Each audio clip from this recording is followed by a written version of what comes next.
Duke dumped his poor bride for his mistress until she walked down the aisle and gasps filled the church.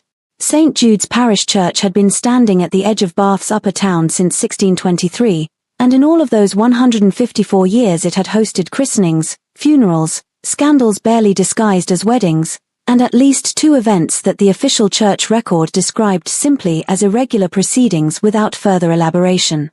It had never hosted anything quite like this. The pews were full to the last seat, every matron of consequence, every debutante of the current season, every lord and baronet and second son who had received an invitation to the wedding of the breathtakingly handsome and renowned Arthur Vance, Duke of Westcliff, had come, and most of them had come less for the ceremony than for what they had heard was about to happen within it. News in Bath travelled the way water travelled downhill, fast, without asking permission, and finding every crack. The news had been that the Duke was marrying Lady Eleanor Ashford. The more interesting news, arrived 2 days prior and distributed through drawing rooms and card parties with the focused energy of people who understood its value, was why he was marrying Lady Eleanor Ashford, which was to say, instead of the woman he had been quietly betrothed to for the preceding 6 months. That woman, the discarded one, the replaced one, was named Clara. Just Clara, as far as most of the congregation knew. A modest governess from somewhere unremarkable. No family of note. No fortune. No particular claim on anyone's attention, which was precisely, the Duke had apparently decided, the problem. He had said this, or something to this effect, in a letter that had been read by at least 14 people who had not been intended to read it, because letters of that nature always were.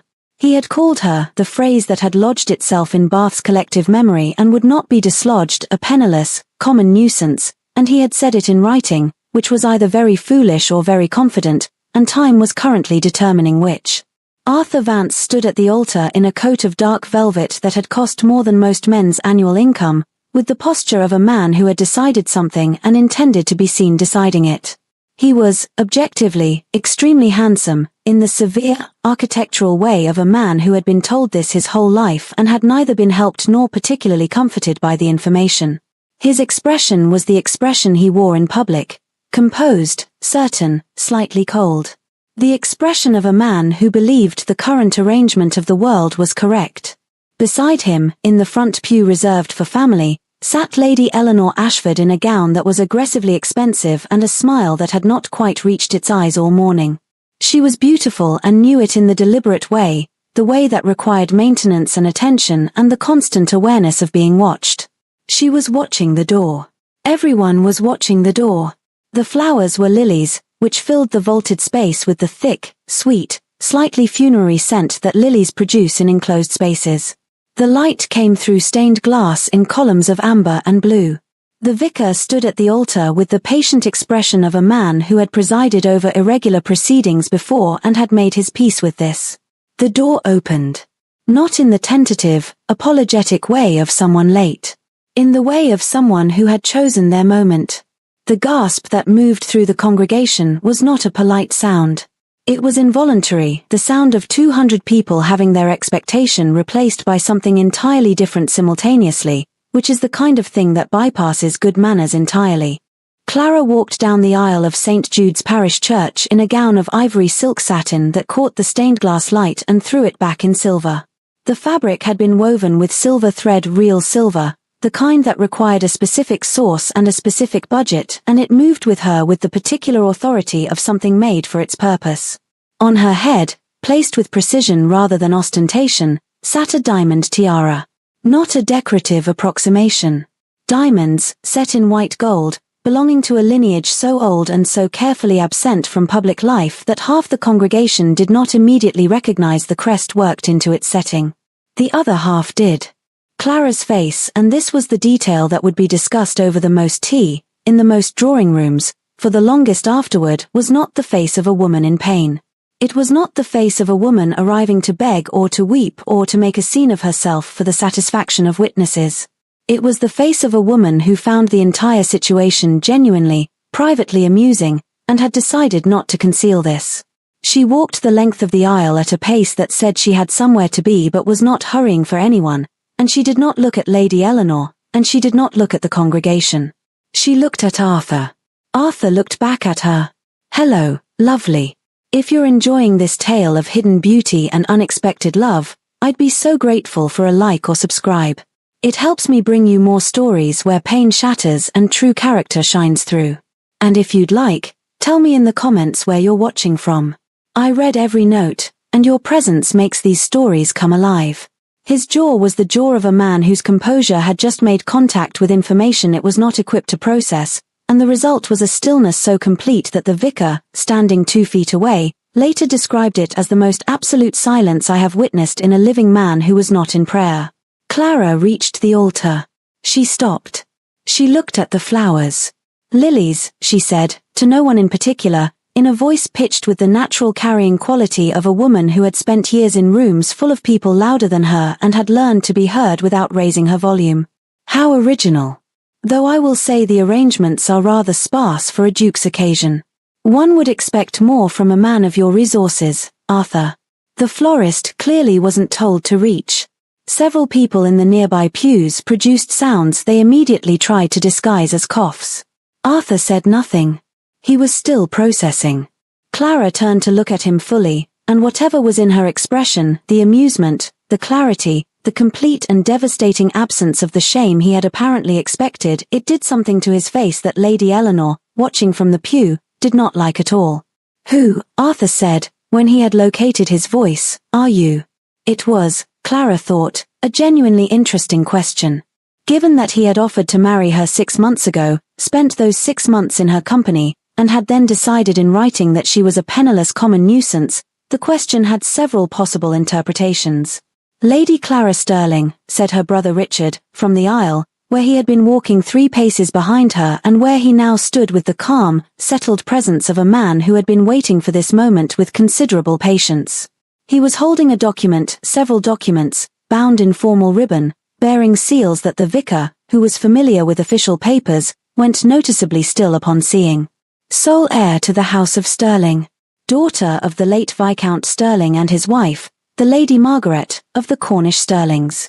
Richard presented the papers to the vicar with the courtesy of a man completing a straightforward administrative task.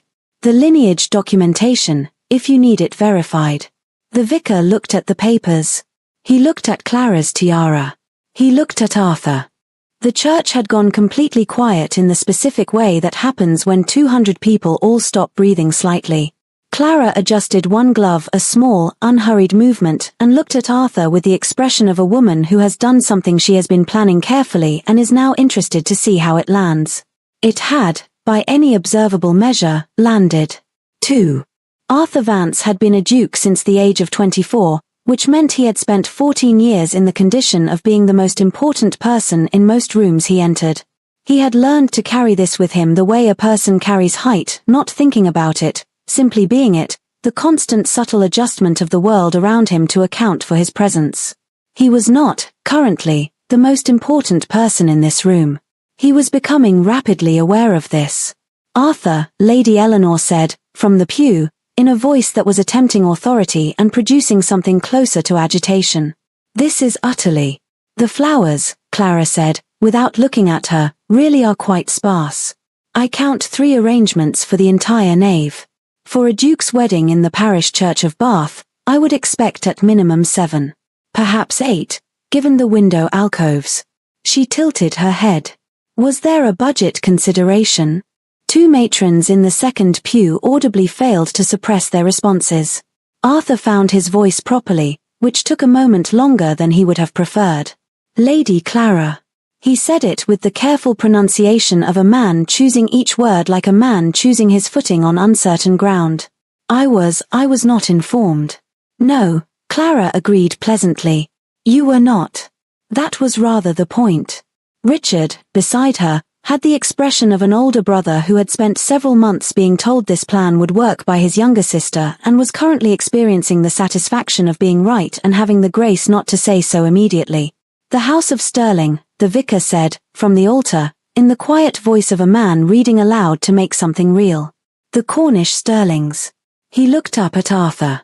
"Your Grace, I believe you are acquainted with the Sterling shipping interests. Every person in the church with any interest in commerce, which was most of them, Because they were Georgian English aristocrats and commerce was what kept the aristocracy running regardless of what the aristocracy said about commerce, knew the sterling shipping interests. The sterling fleet ran from Cornwall to the colonies and back, had been running for 90 years, and had survived wars and weather and the general uncertainty of the Atlantic with the stubborn persistence of something that had decided to exist and was not going to be persuaded otherwise. The sterling fortune was the kind of fortune that made other fortunes feel self-conscious. Arthur knew the sterling shipping interests. Arthur had not, until approximately 4 minutes ago, known that the governess he had been betrothed to for 6 months had any connection to them whatsoever. Lady Eleanor stood up from the pew.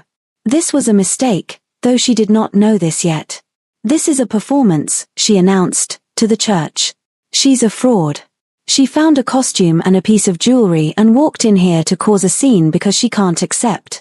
"The tiara," said old Lady Marchmorn, from the third pew, in the tone of a woman who had been authenticating jewelry for 60 years and did not make mistakes about it, "is the sterling diamond parure. I last saw it at the coronation of 1760, worn by the late Lady Margaret Sterling." She looked at Eleanor over her spectacles. "It is not a costume, my dear." Eleanor's mouth opened. "The flower arrangements," Clara said, to the congregation at large, "I genuinely cannot let go of. 7, minimum. 8 with the alcoves. Make a note, someone, for future reference." Clara. Arthur's voice had changed. The public voice, the composed, certain, slightly cold one, was doing something it was not used to doing, which was cracking, not dramatically, but at the edges, in the way that very controlled things crack when they encounter something they were not built to withstand. "I need you to, can we? I think," Clara said, looking at him with the clear, measuring expression of a woman who has decided something, "that we've been quite public enough for one morning, don't you?" She turned to the congregation, who were watching with the concentrated attention of people who had not expected a return on their attendance of this magnitude. "Thank you all for coming. The wedding of the Duke of Westcliff is, I'm afraid, cancelled. The flowers alone disqualify it." She looked at the vicar. "You'll want to reschedule your afternoon, I imagine." Yes," the vicar said, with the adaptability of a man whose profession had prepared him for the full range of human behavior. "Indeed." Clara turned and walked back up the aisle. Her gown moved with her in silver and ivory, and the congregation, almost as one, watched her go. Eleanor, at the front of the church, said several things in a volume and vocabulary that the official church record would later describe simply as outburst of an uncultured nature, before Lady Marchmorn, in the third pew, said "sit down," Eleanor in a voice that had the effect of a full stop on a sentence, and Eleanor Saturday. Arthur stood at the altar of St. Jude's Parish Church in his expensive coat, unmarried, staring at the doors through which Clara had just exited. The vicar closed his prayer book.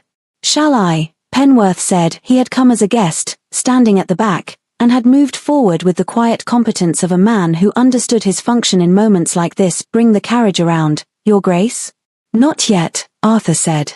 He was still looking at the door. 3.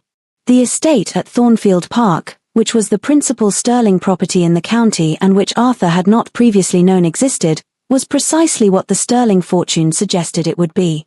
The grounds ran for 2 miles in the direction of the hills. The house itself was built in the previous century with the confident extravagance of people who had decided that if you were going to build something, you should build it as though it were going to last, and the gardens were currently full of people. Arthur arrived on a Tuesday. He had spent 4 days after the church managing the social consequences of what the Ton was already calling the Westcliff reversal, which was the kind of name that attached itself to events and did not let go. Lady Eleanor had departed Bath for her cousin's estate in Kent, accompanied by the particular social atmosphere that follows a woman who has been heard using language of that nature in a parish church.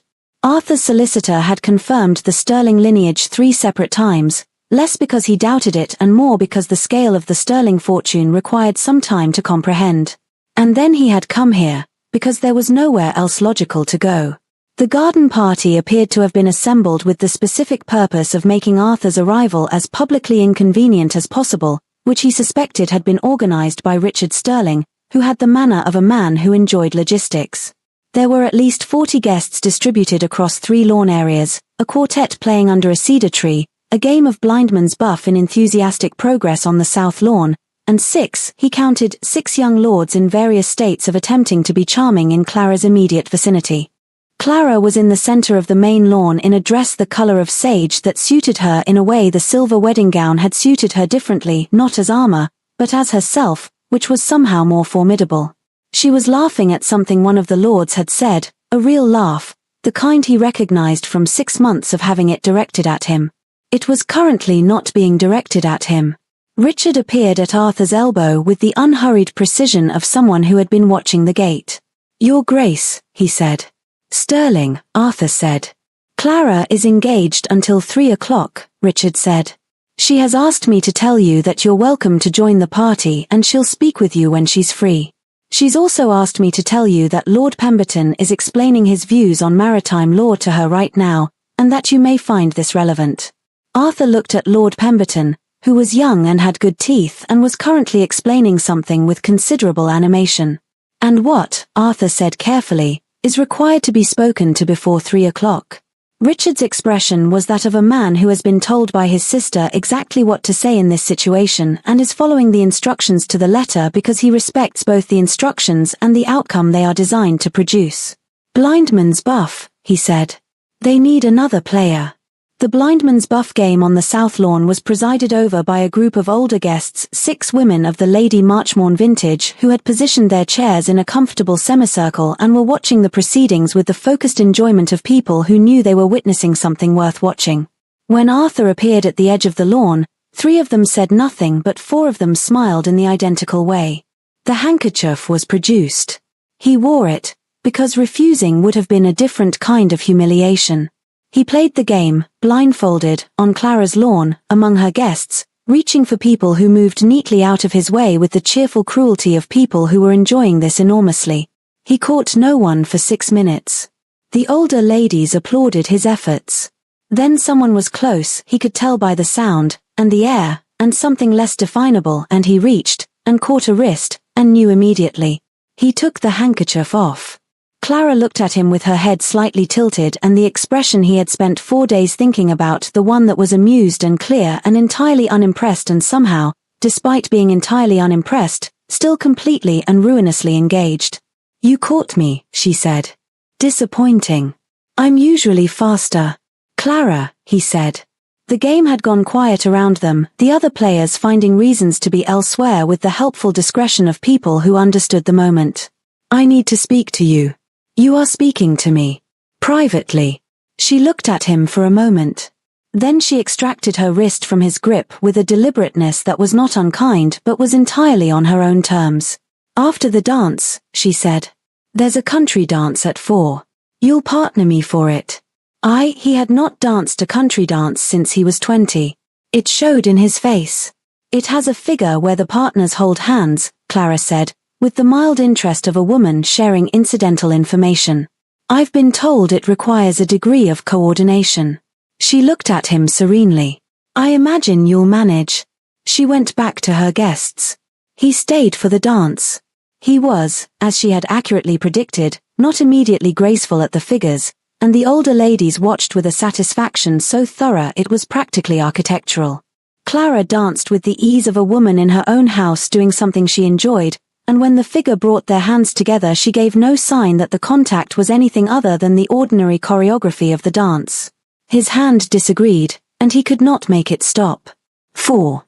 The conservatory was at the west end of the house, built in glass and iron with the particular Victorian optimism about growing things in England that requires either genuine faith or a very good heating system. At 10:30 it was lit by 2 oil lamps and the almost full moon pressing through the glass panes, and the night jasmine along the south wall was doing what night jasmine does in the dark, which is to say it was producing a scent so complete that the room smelled like a decision. Clara was there when he came looking. He had not expected this. He had expected to be told she was retired for the evening. She was standing at the south wall, one hand on the jasmine vine, not looking at anything in particular. "I thought you'd gone to bed," Arthur said. "I thought you'd left for the night." She did not turn immediately. "We were both wrong." He came into the room and stopped when there was a reasonable distance between them, because the distance felt important and he was aware of this. I owe you a great number of things, he said.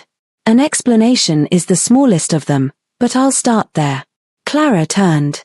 Her evening dress was dark navy, almost black, and her hair was down, which was not a detail he was going to examine further, and her face in the lamp and moonlight was the face he had spent 6 months learning and 4 days trying to relearn from a different starting position.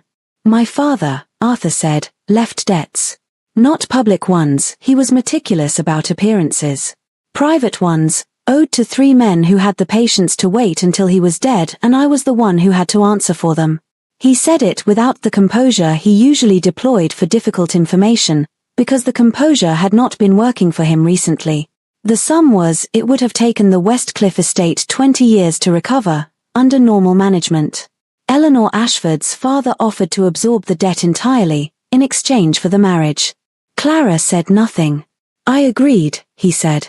Because I thought I had been telling myself for a year that what I felt for you was a complication, because you were a governess and the practical reality of the dukedom required a practical solution. He stopped.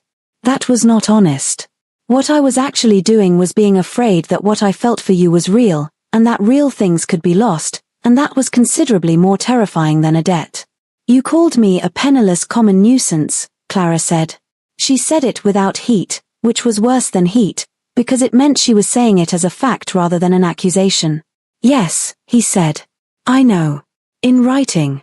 In writing, he agreed. It was read by 14 people. 17, Clara said. Richard counted. Arthur was silent for a moment. I said it because I was trying to believe it, he said. Because I was trying to convince myself that the thing I was giving up was not that you were not. He stopped, and started again, because the sentence had too many ways to be wrong.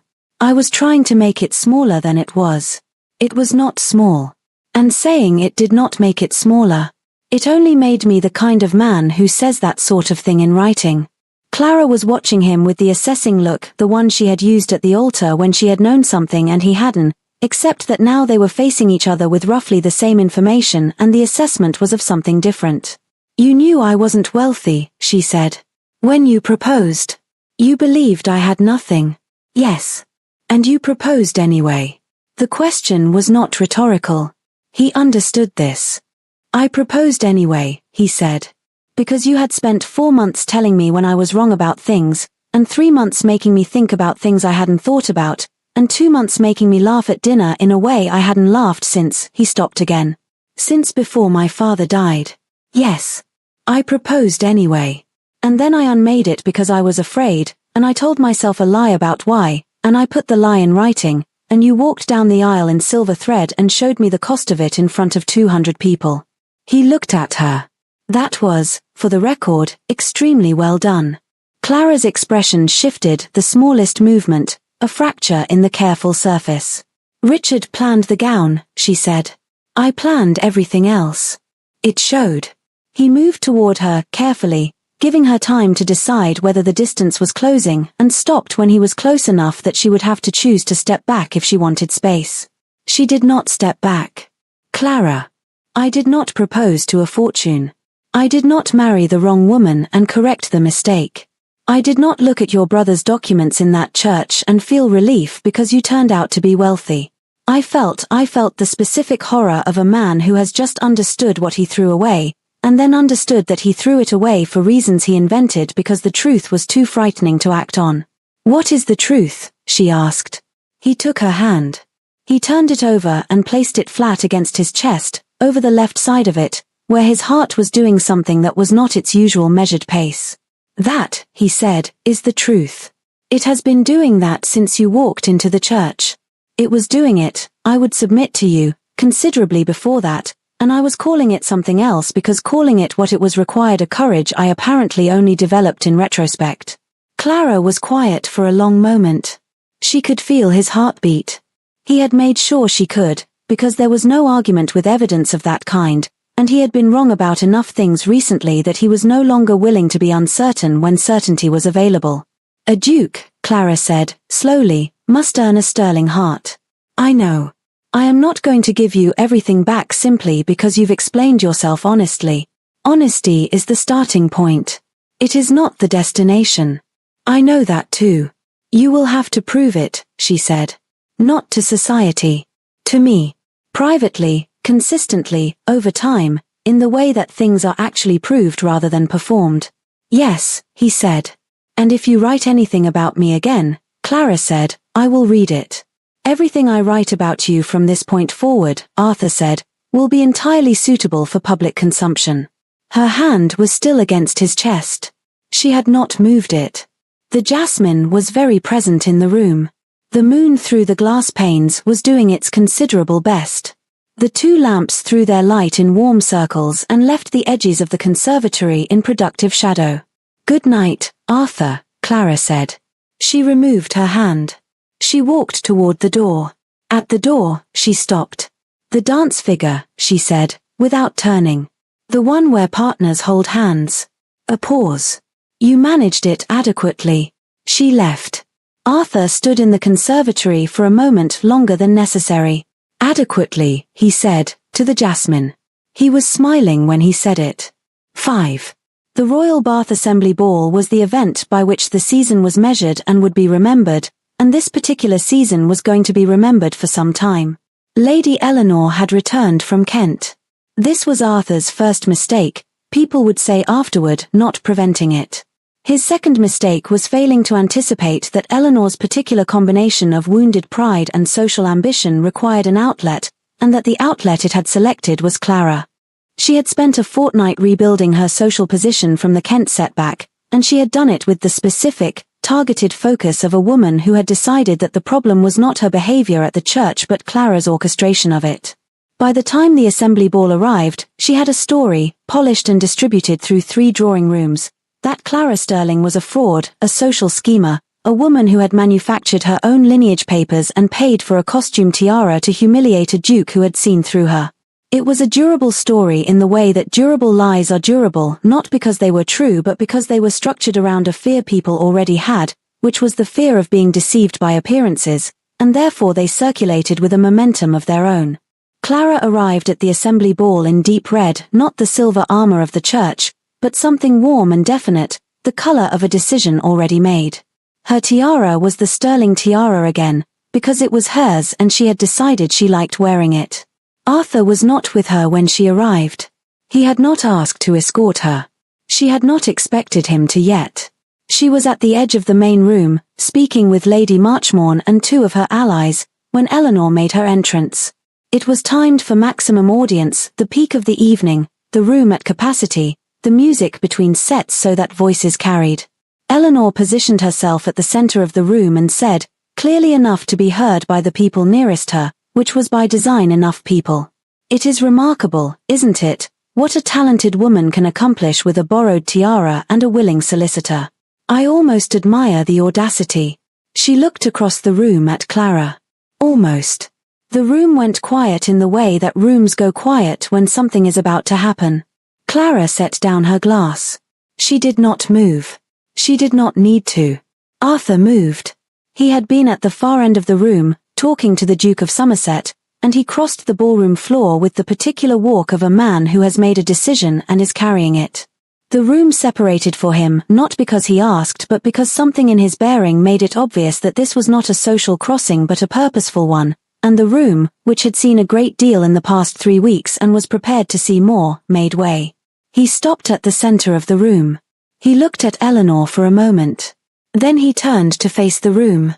Lady Eleanor has made a claim, he said, in the carrying, level voice of a man who had been making public addresses since he was 24 and knew how to fill a room with them. I'd like to address it. He looked at Clara, across the room. 3 weeks ago, he said, I stood at an altar and made the worst decision of my life, which was to believe that what I felt for a woman of genuine intelligence and genuine character was a complication to be managed, rather than the most valuable thing I had encountered in 43 years of encountering things. He did not look away from Clara. I called her something in writing that I will spend the remainder of my life endeavoring to deserve never having said. The claim being made tonight that she is a fraud, that her lineage is manufactured is false, demonstrably, legally, and by the word of every person in this room who examined the Sterling papers and the Sterling tiara and Lady Marchmorn, who authenticated it at the church. He paused. But more than that. Whether Clara Sterling had the fortune of the House of Sterling or the nothing I believed her to have, she is the most remarkable woman I have met, and I am the fool who required a public lesson in order to understand it. The room was absolutely still. He walked toward her. He stopped in front of her, and he looked at her, and she looked at him, and the assembly rooms of Bath held its collective breath. "I am not doing this for the room," he said, quietly enough that the room had to lean toward it. "I'm doing it because you said publicly, and in front of witnesses, and I prefer that things are stated where they can be verified." He went to one knee, which produced a sound from the room that was not quite a gasp and was not quite a cheer and was somewhere in between. "Clara Sterling, I am asking you, in front of everyone currently pretending not to stare, if you will accept the apology of a duke whose pride significantly outpaced his sense, and who loves you, not your fortune, not your lineage, not the way you walked down that aisle in silver, though that particular image is going to stay with me, but you. Your particular laugh. Your wrong opinions about window placement. The way you corrected my blindman's buff technique on the third attempt." He looked up at her. "Your patience, which you have extended to me in quantities I do not deserve and intend to justify over time." Clara looked down at him. The room, at this point, was not pretending anything. "The flower arrangements," she said. He blinked. "I beg your pardon. At St. Jude's. 7, minimum. 8 with the alcoves." She held his gaze. "When we marry, if we marry, the flowers will be done properly. I want that agreed in advance. 8 arrangements," Arthur said, "in every window alcove. With appropriate seasonal variety. I will personally supervise the florist." "You will not personally supervise the florist," Clara said. "You have no eye for it. You will consult me, and I will supervise the florist." "Yes," he said. "That is significantly more correct." Lady Marchmorn, in the crowd, said well done to no one in particular. Clara reached down and took his hand, not to be helped up, because he didn't need helping up, but in the particular way of a person taking hold of something they have decided about. "Get up, Arthur," she said. He stood. She kept his hand. Behind them, Eleanor Ashford discovered that the room had rearranged itself around the evening's actual center of gravity, which was not her, and had been left in a social location so peripheral that even her most loyal allies had quietly migrated toward the music. She left at 9:20, before the dancing began. No one noted her departure with particular attention. There were other things to attend to. The music started, a waltz, which the assembly rooms favored because it was current and because couples who were waltzing correctly were a pleasing thing to watch, and because the assembly rooms, like all rooms, preferred to end evenings on something worth seeing. Arthur danced with his right hand at Clara's waist and his left holding hers, and he was, she noted with the private honesty she kept for things she would tell him later, an excellent waltzer, which he had concealed successfully through the country dance and the blindman's buff and all of it. "You can waltz," she said. "I can waltz," he confirmed. "You made me watch you struggle through buff.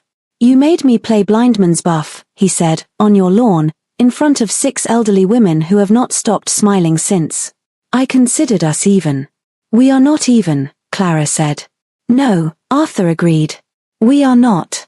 We are, however, dancing." They were dancing.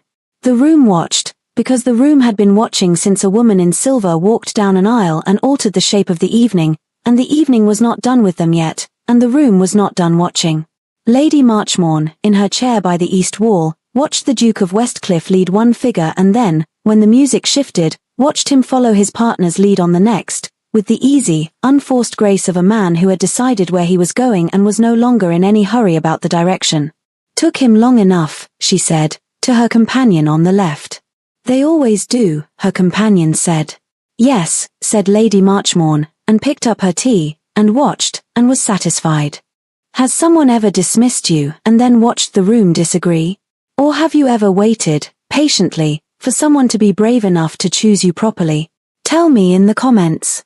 And if Clara's story moved you, our next heroine faces a room full of men who believe her opinion doesn't matter right up until the moment the room goes silent to hear it.